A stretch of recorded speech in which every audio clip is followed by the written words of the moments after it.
Hello viewers, welcome to this session on biomolecules. In this session, we are going to discuss mainly fats, oils and detergents.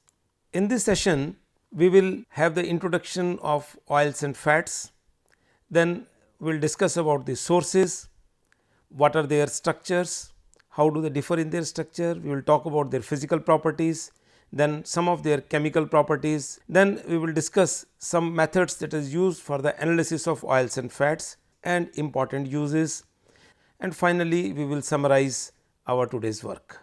Oils and fats both are basically obtained either from animal sources or plant sources, and they belong to class of compounds which are lipids. They are one of the important food reserves of plants and animals. All animals and human being have a layer of fat stored in them, mainly in adipose tissue, whereas plants have their oils stored in seeds or nuts. Oils and fats both are mostly water insoluble, and that is why they are obtained from the sources either by pressing or by extraction with non-polar solvents such as ether, chloroform, benzene or any hydrocarbon alkane. If we try to define or differentiate between fats and oils, fat are solid or semi-solid at room temperature, whereas oils are liquid at room temperature. This is the basic difference between them. Structurally, both of them are quite similar. Fats include substances of animal origin like ghee or tallow, whereas most of the oils are of plant origin and hence are called vegetable oils.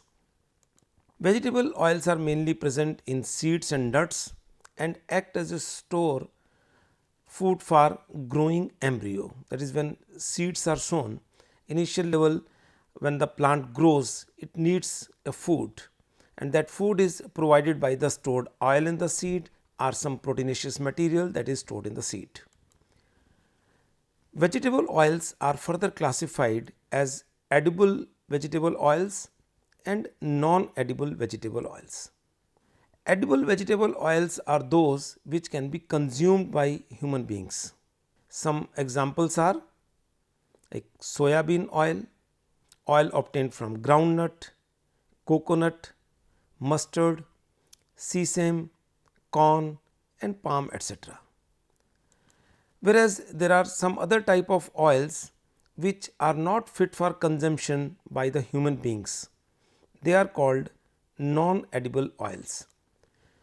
Non-edible oils are generally obtained from cotton seeds, linseed and castor seeds, etc. Chemically, the fats and oils are triesters of glycerol with long chain carboxylic acids, and these acids have been called as fatty acids. You are familiar with the ester. Esters are the products formed when alcohols and carboxylic acid they react and eliminate a water molecule. They are the esters of glycerol with fatty acids. Glycerol is an alcohol with 3 hydroxyl groups. That is why these oils and fats are also called as triglycerides, or more specifically they are called as triacyl glycerol, because 3 acyl groups from 3 carboxylic acid molecules are attached to a molecule of glycerol. See, this is glycerol molecule. It has 3 hydroxyl groups, and when 3 acids form esters on these 3 different hydroxyl groups, the molecule that we get, they are either called as triglycerides or triacyl glycerol, and commonly we know them as oils or fats. So, this is the structure of basically an oil or a fat. This is ester linkage here, a ester linkage here and an ester linkage here. These long chain acids vary in the number of carbon atoms and they may be saturated or may contain double bonds. The carboxylic acids in a triglyceride can be same or they may be different. Now, let us see an example where the three acids here which are forming esters with a molecule of glycerol, they are same, and this is a stearic acid that is formed the ester here, and that is why this compound is named as glyceryl tristearate, or commonly it is also called as tristearine. But there can be a situation when the three acid molecules are not identical, two of them may be same, one is different, or all three may be different. This is another example where three different acids have formed esters with glycerol. One is palmitic acid, another is stearic acid, and third is oleic acid. Then such a compound is named as glyceryl palmitostearoleate. Such glyceryls are called as mixed triglycerides, and these are called as simple triglycerides. Means if we have any oil or fat where all the three acid molecules are same, then we will call it as a simple triglyceride. If there are more than one type of acids which are used for ester formation, they may be 2 or 3, then we will call it as a mixed triglyceride. The proportions of the various acids vary in different fats, but if we have one particular fat from one particular origin, then the ratio of the acids will remain same. Variation in the structures and nature of the fats and oils is due to the fatty acid portion of the triglyceride. Means different oils, when they vary in their properties, it is due to different acids which are present in them. The oils have been found to contain more unsaturated carboxylic acids, and the substances which are fat, they contain more saturated carboxylic acids. In all, from different sources, more than 100 different fatty acids have been found out, but out of these 40 are there which occur widely amongst different oils and fats. These fatty acids are generally unbranched and contain an even number of carbon atoms, generally between 12 to 20. Only in very few fats, acids containing 3 carbon atoms or 5 carbon atoms have been found. Otherwise, most of them are in even numbers, and in general the acids are with carbon 12 to 20. Palmitic acid, C16 carboxylic acid, and stearic acid, an 18 carbon acid, these are the most abundant saturated fatty acids. Now, this table gives the structure and names of some saturated fatty acids which are present in different fats or oils: lauric acid, myristic acid, palmitic acid, stearic acid, and arachidic acid. If the double bonds are present in this carboxylic acid, again it has been found that largely they have cis geometry. There are very few carboxylic acids which are unsaturated and present in these oils and fats with trans geometry. Oleic and linoleic acid, both 18 carbon acids, are the most abundant unsaturated ones. Since vegetable oils generally have a higher proportion of unsaturated to saturated fatty acids than animal fats, they have lower melting points.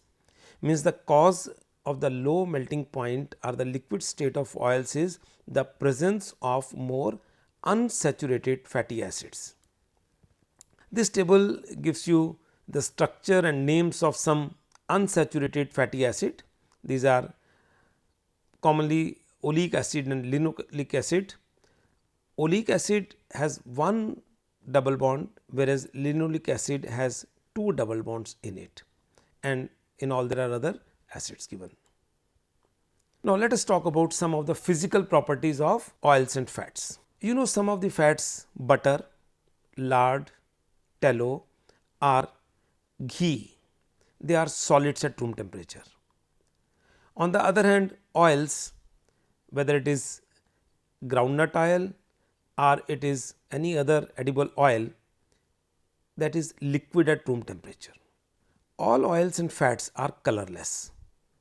When they are obtained from natural sources, they might have some color, such as coconut oil is white, but groundnut oil is slightly yellow when it is obtained by the process of pressing. These colors or some other odor in the oil is due to some other substances obtained from the nuts which are soluble in oils. So, in order to get pure state, these color and smelling substances are removed, and this process is called refining of oil. So, most of the oils which we use in our kitchen, they are refined oils. From there, color or any odor due to any other substance which is present are removed. So, as such, when in the pure state these oils are there, they are colorless, odorless, tasteless, and they are also neutral, because the basic functional group present in them is carboxylic acid. They do not have any acidic or basic functional group in them. So, they are neutral in nature. They have a greasy feel. All oils and fats give us a greasy feel. They are lighter than water, means their density is lesser than that of water, and they are immiscible in water. They are soluble in organic solvents like benzene, ether and chloroform, etc. Let us now discuss some of the chemical properties of fats and oils. As we have seen that fats and oil contains ester functional group, and you are already familiar with the properties of ester functional group. We will not discuss all the properties of ester group here. We will discuss only those reactions which are important with respect to behavior of fats and oils and which are generally used for them. One of the very common reaction is hydrogenation. You know that hydrogenation is simply addition of hydrogen across carbon-carbon double bond, and some of the fatty acids present in oils, they contain carbon-carbon double bonds. So, these carbon-carbon double bonds of the vegetable oils can be reduced, and this catalytic hydrogenation is generally carried out in presence of nickel catalyst at a temperature in the range of 175 to 190 degrees Celsius. Now, we have to keep this temperature in this range, because if this reduction is carried out at higher temperature, then another reaction may occur which is hydrogenolysis, which I will discuss after this. So, for hydrogenation of oils and fats, this catalytic hydrogenation is carried out at this particular temperature of 175 to 190 degrees Celsius. Double bonds are reduced and we get saturated portion. And what happens when the saturation occurs, means acid part has changed, the melting point of the substance would increase. In our common language, we say that oils have been converted into vegetable ghee, because we are getting the product which are either solid or semi solid. This process is also known as hardening of oils in industry. An example is, say, triolene, whose melting point is minus 70 degrees Celsius, is converted into tristearine on reduction, whose melting point is 60 degrees Celsius on hydrogenation. This is triolene, where oleic acid is there in the form of ester with glycerol, and when this double bond of oleic acid is reduced, it gets converted into stearic acid. So, this becomes glyceryl tristearate, its melting point is 60 degree. So, this is oil and this has been converted into fat. Since it is obtained from vegetable oils, that is why we call it as vegetable fat or vegetable ghee. On the other hand, the ghee that is obtained from milk or tallow, which is obtained from animals, they are of animal origin. So, that is why these are differentiated. Another reaction is hydrogenolysis. As I said before, that if this treatment with hydrogen is carried out at higher temperature, then the ester bond may be cleaved, and since it is cleaved with the hydrogen, we call it as reductive cleavage. So, oils and fats may undergo reductive cleavage on catalytic hydrogenation at high temperature and high pressure. An example is like this. This is tristearine, this is an ester linkage. At high temperature and high pressure, pressure of about 200 atmosphere and temperature in the range of 300 degrees Celsius, this bond gets cleaved. one hydrogen goes with this oxygen, one hydrogen goes with this carbon. So, when this sigma bond is cleaved, we will get alcohol part here and aldehyde part here, and this C double bond O will also be reduced. So, this gets converted into alcohol part. So, instead of getting this as acid which you get on hydrolysis, we are getting alcohol of 18 carbon.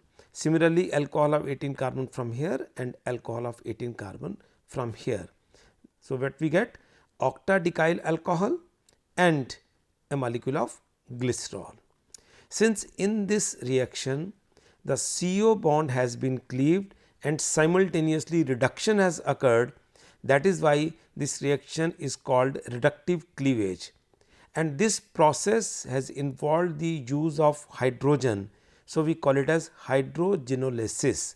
Lysis means to cleave. So, bond is cleaved with the help of hydrogen. Another reaction is hydrolysis. Now, how this reaction is different from the first reaction?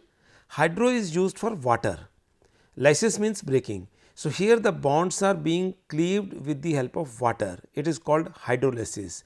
There the bonds were cleaved with the help of hydrogen, then that reaction was called as hydrogenolysis. Fats and oils are readily hydrolyzed by heating with acids or alkalis, and you know this is a common reaction of esters. Ester bond is cleaved either in acidic medium or in alkaline medium. The process of this hydrolysis with alkalis is also known as saponification, and it is used for making soap. We will discuss this reaction in our next session where we will discuss about soaps. This is a triglyceride and it is cleaved in alkaline medium, this is sodium hydroxide. Now, this bond will be hydrolyzed. So, H will go here and basically OH will go here, we will get carboxylic acid, and that in alkaline medium will be obtained as sodium salt. So, this is an glyceride with palmitic acid. So, we get here sodium palmitate and glycerol. Sodium palmitate, it is a soap. Another reaction we discuss about is transesterification. This is a reaction where when an ester is treated with some other alcohol, their alcohol parts get exchanged, and this reaction is generally carried out either in presence of sulfuric acid or even some metal catalysts. When the same reaction is carried out with fats or oils and they are treated with smaller alcohols like methanol or ethanol, they undergo transesterification. Glycerol molecule is relieved, and in place where the esters bonds were there with glycerol molecules, these esters are formed with the alcohol that we are using. Here, since we have used a general reaction, say it is R dash OH, R dash can be any alcohol, it is with methyl group methanol, with ethyl group ethanol, and so on. So, we get these esters again, R dash part has come here, and these are R1, R2, R3, these were the part of the acids which were present. These esters of long chain fatty acids with small alcohols have been found to be very useful. We are using them as biodiesel. They are used for as a fuel in vehicles. Another property of fats and oils is rancidity. These fats and oils, they develop an unpleasant offensive odor when kept for few days exposed to warm and moist air. This is called rancidity. This rancidity is mainly caused due to hydrolysis of ester linkage and oxidation across the double bonds. So, when any food items which contains oil or any fried material, when they are kept for few days open, some smell we feel from them, and that is why when such materials are packed, oxygen is flushed out from there. Like when the potato chips etc. are packed, they are packed in packets where nitrogen has been flushed in. So, oxygen is removed from there. Since no oxygen will be there, no oxidation will be there, and no rancidity will occur, and that is why they have a longer shelf life. Oils and fats, obviously they are industrial products, and whenever these are to be sold in market, we must have some methods to control their quality. and for controlling the quality some properties are used. There are many properties which have been used for this purpose.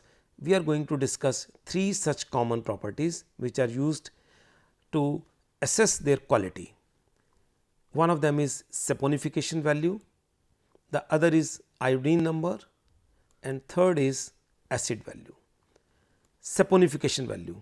Obviously, saponification term we have discussed earlier involves the hydrolysis in alkaline medium, that is on treatment with alkali. It is also referred as saponification number or in short SAP, and it is defined as the number of milligrams of KOH required to saponify 1 gram of a fat or oil. Means what is done? 1 gram of oil or fat is taken, it is treated with KOH solution, and then it is determined that for complete hydrolysis, complete cleavage of all ester bonds, how much KOH has been used up. Obviously, the procedure will involve with a known amount of KOH, that must be more than what is actually required, and then later on titrating the remaining KOH that has not been used up. So, from there we can calculate that how much KOH has actually been used up. Now, from this you can get the idea that more the KOH amount is used, it means more the ester bonds have been cleaved. If there are more ester bonds per gram of the fat, it means the chains of the carboxylic acids are shorter, and if less number or less amount of KOH is used, it means the ester bonds are less. It means we have longer fatty acids present. So, in all, this saponification value gives us a measure of the average molecular weight or chain length of all the fatty acids which are present in that fat or oil. Then second property that is used for assessing the quality is iodine number. This is also known as iodine value or iodine index in industry. It tells the degree of unsaturation fats or oils. We know that across the double bond iodine can be added up. So, more the number of double bonds means more the number of unsaturated acids present in that fat or oil, more will be the iodine consumed. So, it is defined as the number of grams of iodine that would add to carbon carbon double bonds present in 100 gram of fat or oil. Means 100 gram fat or oil is taken, directly iodine is actually not added to it. We add some compound like iodine bromide or iodine chloride, and there from that we calculate that how many double bonds are present in them. So, from the value of iodine number we get the idea about the number of double bonds present in acid residues of a triglyceride. The greater is the amount of iodine that adds, means higher will be the iodine value, means more unsaturated acid is present there. This table gives us the idea about the iodine number of some commonly used acids, and we find that linseed acid has the highest iodine number. Highest iodine number means it is maximum unsaturated amongst these acids which are listed here. What does it show? It shows that if anything is cooked with the linseed oil, will be rancidified very quickly, or even the linseed oil will be spoiled on keeping open in air in a shorter period, and that is why this oil is generally not used for cooking or eating purposes. There is another use of acids, they are used in paints, and linseed oil is one that is used in paints. There are some paints you are familiar, they are known as oil paints, which are generally used to cover woods. Actually, these oil paints contain oils like linseed which are highly unsaturated, and they get oxidized in air, and then they get polymerized due to a free radical chain reactions that occurs in them, and then they form a protective layer over it. That is why whenever we use oil paint, it takes about 8 to 10 hours or even more than that for drying up. such oils which are used for this type of purposes have more unsaturation, they are also known as drying oils. Then another property that is used to assess the quality of fats and oils is their acid value or acid number. The acid number is defined as the number of milligram of KOH required to neutralize 1 gram of oil or fat. Now, as I said earlier that fats and esters are neutral substances. So, where from these some acidic substances have come, we are saying that to neutralize. Actually, what happens when these fats or oils are kept? They become rancid, and this rancidity is due to hydrolysis of some bonds by some microorganisms. And when these ester bonds are cleaved, some free acids are produced. We have to measure these free acids by titrating it with KOH solution. That gives us the acid value or acid number. Again, if more is the amount of KOH used, it shows that more of the free acid is present in that fat or oil sample. So, it means that fat or oil is quite old and it has been rancified. So, this gives us the age and the quality of the oil. High acid number will indicate that oil is old and rancid. Then we come to some of the important uses of these fats and oils. You are familiar that we eat these foods and oils, they are used in cooking process in our kitchens. We have discussed that they are used for making soaps, they are also used in cosmetics, they are used as vehicles for many medicines, particularly in our Ayurvedic many oils are made by the extraction with some plant products. They are used in textile and paper industry also. They are used in paints. I discussed now how oil paints are made from these oils, and they are used in oil filled chemicals, fat based emulsifiers. There are some emulsifiers which are used and they have some fats in them. They are used as synthetic lubricants, metal working fluids, and last and the most important, I discussed that they are used in the preparation of biodiesel. This biodiesel is definitely going to serve the mankind as the natural oil is going to deplete. So, what we have done today? We discussed that what are fats and oils, we have seen what are their sources and what are their structural features. We discussed some of their physical properties and then some important chemical properties. We discussed that what properties are used for the analysis and quality control of fats and oils, and we discussed briefly the uses of fats and oils.